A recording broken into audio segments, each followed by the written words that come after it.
Hello and welcome to sports Tak. IPL 2024 का जो है माहौल बन रहा है, रिटेंशन, रिटेन्ड खिलाड़ी, इन सब पर हमने बात करी। कुछ जो ट्रेड्स रहे हाई प्रोफाइल उन पर भी बात करी और फिर हमने बात करी कि अपडेटेड जो स्क्वाड्स हैं वो कैसे नजर आ रहे हैं। तो उसी कड़ी में हम लगातार आपके साथ अलग अलग टीम शेयर कर रहे हैं, आप लोग बड़ा पसंद भी कर रहे हैं, तो बहुत बहुत शुक्रिया। ये वीडियो इन्फॉर्मेशन अगर आपको पसंद आए तो इसे भी लाइक करिएगा, शेयर करिएगा। और बात हम करेंगे केकेआर। बहुत सारे फैंस हैं कोलकाता नाइट राइडर्स का और आप लोगों ने काफी डिमांड करी कि भाई केकेआर इस रेस में पीछे क्यों है। तो केकेआर बीते कुछ समय में थोड़ा सा टाइटल की रेस में भी पीछे रही है। और ये जो तस्वीर आप देख रहे हैं, अच्छी बात आपके लिए है कि भाई गौतम गंभीर अब वापस आ गए। जैसे हार्दिक पांड्या के लिए हो रही है ना होम कमिंग की बात, वैसे एक होम कमिंग यहां पर गौतम गंभीर की भी हुई है। गौतम गंभीर वही कप्तान जिन्होंने कोलकाता नाइट राइडर्स को 2 आईपीएल टाइटल्स जितवाए हैं। जो आखिर जो आया था इनका टाइटल वो 2014 में आया, उसके बाद बड़े क्लोज आए, फाइनल खेला जरूर, लेकिन वहां पर बाजी मार गई महेंद्र सिंह धोनी की टीम।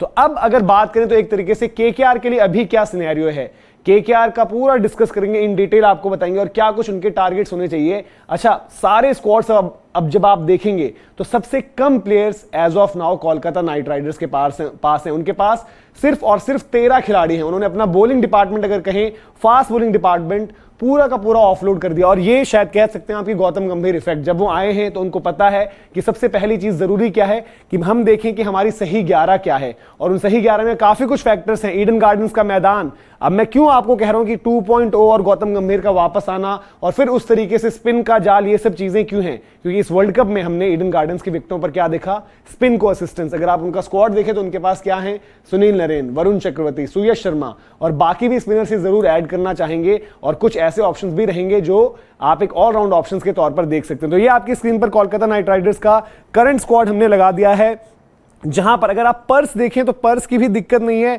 3rd हाईएस्ट पर्स इनके पास है। ऑब्वियसली आपको पता है सबसे ज्यादा गुजरात के पास है, देन उसके बाद सनराइजर्स हैदराबाद, और फिर जो पर्स आता है वो आता है 32 करोड़ 70 लाख का, जो कि है कोलकाता नाइट राइडर्स। पर चैलेंज क्या है कि 12 स्लॉट्स इनको फिल करने हैं, 12 स्लॉट्स फिल करने हैं और उनमें से 4 ओवरसीज स्लॉट्स फिल करने हैं, जिसमें ये जरूर चाहेंगे कि कोई एक अच्छा फास्ट बॉलर ये ऐड करें। और जो हम बात कर रहे हैं, जब हम अच्छा फास्ट बॉलर बोल रहे हैं तो द मोमेंट आप सबको पता है कि मिचेल स्टार्क ने इस बारी जो है आईपीएल में अपना नाम रजिस्टर करवाना है ऑक्शन के लिए, तो मिचेल स्टार्क तो ऑब्वियसली हिट लिस्ट में रहेंगे। लेकिन कोलकाता नाइट राइडर्स बहुत सारे फास्ट बॉलर्स को टारगेट कर सकती है और अलग अलग डिपेंडिंग कि किसके सामने इनका मुकाबला होता है, क्योंकि काफी टीम्स, जैसे मैंने बोला कि भाई चेन्नई का पर्स भी ठीक है, आपको गुजरात का पर्स बताया कि उनका पर्स अच्छा है, सनराइजर्स हैदराबाद का पर्स अच्छा है, और जो पर्स इनसे कम है थोड़े हल्के, वो ऐसा नहीं है कि बहुत ज्यादा फासला है। जी हाँ, कुछ कुछ टीम्स ऐसी हैं जिनका पर्स बहुत ज्यादा ही कम है, जो शायद अफोर्ड न कर पाए। वो जो बिडिंग एक वॉर रहता है, जैसे मुंबई की टीम हो गई, राजस्थान को हो गई, लेकिन बाकी टीम्स मिक्स में जरूर रहेंगी। तो इनका अगर करंट स्क्वाड देखें तो ये आप देख सकते हैं, श्रेयस अय्यर की भी वापसी हो जाएगी इंजरी के बाद, गौतम गंभीर भी आ चुके हैं, चंद्रकांत पंडित की हमने बात सुनी है लगातार डोमेस्टिक क्रिकेट में जिस तरीके से उन्होंने टीम्स बनाई हैं, तो ये सारे समीकरण बन रहे हैं। नीतीश राणा ने अय्यर की एब्सेंस में बड़ा अच्छा काम किया बतौर कप्तान, और रिंकू सिंह, आज की डेट में रिंकू सिंह स्क्वाड में जब आप देखते हैं तो एक आप इनको पोस्टर बॉय के तौर पर देखते हैं। जो इन्होंने 4 ओवरसीज रिटेन किए हैं, 2 उसमें मतलब ऐसा था कि जिसमें कोई आपको सरप्राइज नहीं होगा, वो कि सुनील नरेन और आंद्रे रसल, ये 2 इन्होंने करने ही करने थे। अच्छा, गुरबाज को इसलिए रख लिया है क्योंकि एज ऑफ नाउ अगर आप देखेंगे तो विकेट कीपिंग ऑप्शन नहीं है, तो अगर विकेट कीपिंग भी ऑप्शन इनको देखना पड़ेगा, इंडियन डोमेस्टिक प्लेयर कोई ऐसा, ताकि आप एक ओवरसीज स्लॉट जो है वैकेंट रखो किसी भी खिलाड़ी को स्लॉट इन करने के लिए। बाकी और जो दोनों नाम इनके नरेन और रसल को छोड़कर हैं, गुरबाज और जेसन रॉय, जो कि एक सलामी जोड़ी के भी दावेदार रहेंगे। वरुण चक्रवर्ती जैसे मैंने आपको बताया, या फिर सुनील नरेन का जिक्र किया, या फिर सुयश शर्मा, तो 3 स्पिन ऑप्शंस। और क्या ये सर्फेसिस जो हम पहले देखते थे जहां पर बड़ी असिस्टेंस रहती थी, और 2014 में जब केकेआर जीती तब भी सुनील नरेन उस टीम में थे, गौतम गंभीर उस टीम के कप्तान थे, Naren 2nd highest wicket taker थे। अब नरेन की इफेक्टिवनेस उतनी नहीं रही है, बट अभी भी उन्होंने अपने आप को T20 में ये कह सकते हैं कि रेलेवेंट जरूर बनाकर रखा है। तो ये अभी आप देखिए जो रिलीज करे खिलाड़ी, ऑलमोस्ट सारे ही नाम रिलीज कर दिए, सारे ही नाम ऑफलोड कर दिए, और जो फास्ट बॉलिंग डिपार्टमेंट था इनका सारा का सारा छोड़ दिया, चाहे वो लॉकी फर्ग्यूसन रहे हों, टिम साउदी रहे हों, जो भी नाम आपको नजर आए, उमेश यादव भी, अगर मुझे सही याद आ रहा है तो उमेश यादव भी उस आईपीएल विनिंग स्क्वाड का हिस्सा थे, तो ये सब नाम छोड़ दिए हैं। अब देखना ये होगा कि जो स्ट्रेटेजी रहती है, पर्टिकुलरली यहां पर गौतम गंभीर अब एक इंपॉर्टेंट रोल प्ले कर रहे हैं, और उनके इर्द गिर्द जरूर ये पूरा का पूरा रहेगा डिस्कशन की गौतम गंभीर की चॉइसेस क्या होती हैं। गौतम गंभीर साथ में श्रेयस अय्यर जो कि कप्तान है इस फ्रेंचाइजी के, तो जैसे हमने बोला कि 4 जो ओवरसीज स्लॉट्स हैं उसमें डेफिनेटली ये चाहेंगे कि एक तो इनको अच्छा फास्ट बॉलर चाहिए, और फास्ट बॉलिंग ऑप्शंस के विकल्प बहुत ज्यादा हैं। जैसे हम लगातार कह रहे थे कि स्टार्क के लिए एक बिडिंग वॉर रहेगा, देखने को मिलेगा। जिरार्ड कोइट्जे हैं, फिर उनके अलावा मैट हेनरी वगैरह भी, जो सारे के सारे नाम है अगर फिटनेस वाइज वो पूरे तरीके से तैयार हैं। इवन लुंगी एनगीडी और काफी सारे नाम, बाद में आप और नामों की तरफ भी देखोगे जिनमें आप एक तरीके से लॉकी फर्ग्यूसन ही है जो छोड़ दिए गए हैं, क्योंकि आपको देखना पड़ेगा, अपना स्क्वाड जरूर मजबूत रखना पड़ेगा। स्पिन ऑप्शंस की इनको एज ऑफ नाउ बहुत ज्यादा जरूरत नहीं है, बट जैसे हमने कहा कि अगर द मोमेंट ये सरफेस और उस तरीके की चीजें देख रहे हैं तो ये कुछ ना कुछ ऐसे ऑलराउंडर्स भी देखेंगे जो वहां पर स्पिन से एक रोल प्ले कर पाए। Batting lineup as of now अगर आप देखेंगे तो आपको सॉर्टेड नजर आता है कि श्रेयस अय्यर जो है आपको 3 पर खेलते हुए दिख जाएंगे। ओपनिंग का एक विकल्प हो सकता है इनका एक ओवरसीज बैटर हो, अगर कीपर नहीं रहेगा तो गुरबाज, कीपर है तो जेसन रॉय, फिर एक नाम दूसरा वेंकटेश अय्यर जिनको इन्होंने रिटेन किया था उससे पहले भी जब मेगा ऑक्शन हुआ था। फिर आपके पास पता है कि बीच में नीतीश राणा जो स्पिनर्स को भी अच्छा खेल लेते हैं, फास्ट बॉलिंग पर भी थोड़ा सा गेम में इंप्रूवमेंट नजर आई थी उनके। फिर रिंकू सिंह आज की डेट में हम कह सकते हैं भाई इंडिया में एज अ फिनिशर जिस तरीके से वो एस्टैब्लिश कर रहे हैं अपने आप को। और फिर आंद्रे रसल का नाम भी वहां पर रहेगा, और आंद्रे रसल भी उस स्क्वाड का हिस्सा हुआ करते थे। और कहीं ना कहीं गौतम गंभीर की स्ट्रेटेजी वही रहेगी कि 2014-2012 जब वो टाइटल जीते तो उस स्क्वाड्स की जो कॉम्पोजिशन रहती थी, यहां पर आप देखिए रॉबिन उथप्पा उस टाइम ऑरेंज कैप जीते थे,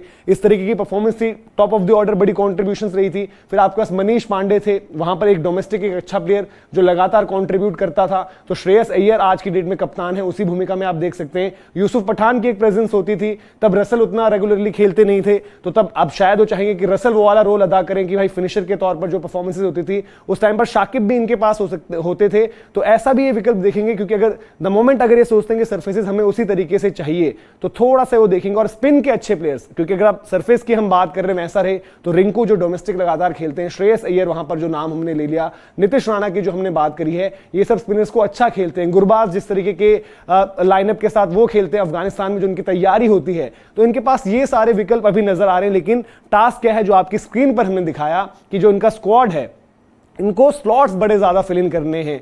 तो मिचेल स्टार्क के लिए एक टीम जो बहुत ज्यादा डेस्परेट रहेगी वो हो सकता है यही हो, और नहीं तो पैट कमिंस भी उस स्क्वाड का हिस्सा थे जब ये जीते। और पैट कमिंस पहले भी हमने देखा केकेआर के साथ एसोसिएटेड रहे हैं, तो केकेआर का एक जरूर रहेगा कि पैट कमिंस की तरफ भी जिस तरीके से इनकी रही है बॉन्डिंग बीते कुछ समय में जो हमने देखी, तो उनकी तरफ भी ये जरूर देखेंगे। लेकिन उसके अलावा इंडिया के अच्छे डोमेस्टिक फास्ट बॉलर्स अभी भी जो नाम है जो आप देखेंगे, एक बार फिर से दिखाते हैं कि इंडियन डोमेस्टिक फास्ट बॉलर्स में भी चाहे वो अगर वेराइटी आपको नजर आती है, वैभव अरोड़ा जो नई बॉल पर अच्छा डालते हैं, हर्षित राणा, इनके बारे में बीते कुछ समय में हम बहुत ज्यादा बातें सुन रहे हैं, तो डेफिनेटली इनमें से एक ने एक नाम तो फीचर करते हुए रहेगा ही। वहां पर आंद्रे रसल गेंदबाजी कर सकते हैं। और फास्ट बॉलिंग में एक प्रीमियर फास्ट बॉलर हो गया जो आप चाहोगे कि जो टॉप ब्रैकेट है उसमें से कोई हो, और देन बाकी भी जो आपको चाहिए 4 ओवरसीज ऑप्शंस उनमें आप देखोगे। लेकिन ये जरूर इंश्योर करना है केकेआर को कि केकेआर की सक्सेस जब रही थी, गौतम गंभीर खुद इतने सक्सेसफुल एक खिलाड़ी रहे हैं, अब कप्तान के तौर पर हैं, नो डाउट एक एलएसजी से आ रहे हैं, वहां पर टीम ने जरूर वो प्लेऑफ्स तक का सफर तय किया बट चैंपियनशिप नहीं जीती। लेकिन यहां पर उनको उनसे बेहतर कोई नहीं जान सकता कि आईपीएल में अगर आपको सक्सेसफुल होना है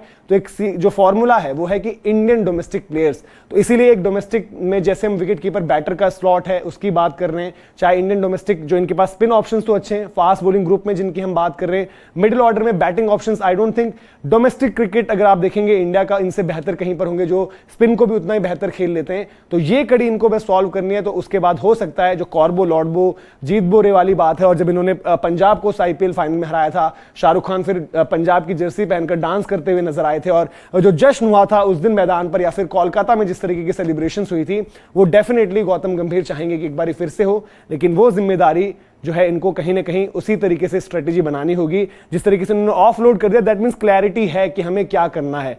ऑक्शन टेबल पर जो इनके टास्क और चैलेंजेस हैं वो हमने आपको बता दिए। तो आप बताइए कि आप ऐसे फास्ट बॉलिंग ग्रुप में कोलकाता नाइट राइडर्स के फैन किस गेंदबाज को चाहते हैं कि वो कोलकाता से फीचर करे, और जो हमने बातें कही उनसे आप कितना जो है इत्तेफाक रखते हैं, और क्या आप भी चाहते हैं कि कोलकाता वहां पर थोड़ा सा उसी तरीके के ट्रैक से जहां पर स्पिनर्स को असिस्टेंस रहे, क्योंकि इनका जो स्क्वाड है उस तरीके से ज्यादा सूट करती है उनकी रिक्वायरमेंट को। तो वीडियो और इन्फॉर्मेशन पसंद आई हो तो लाइक भी करें और शेयर भी करें अपने दोस्तों के साथ। अभी के लिए हम आपसे लेते हैं इजाजत, बहुत बहुत शुक्रिया।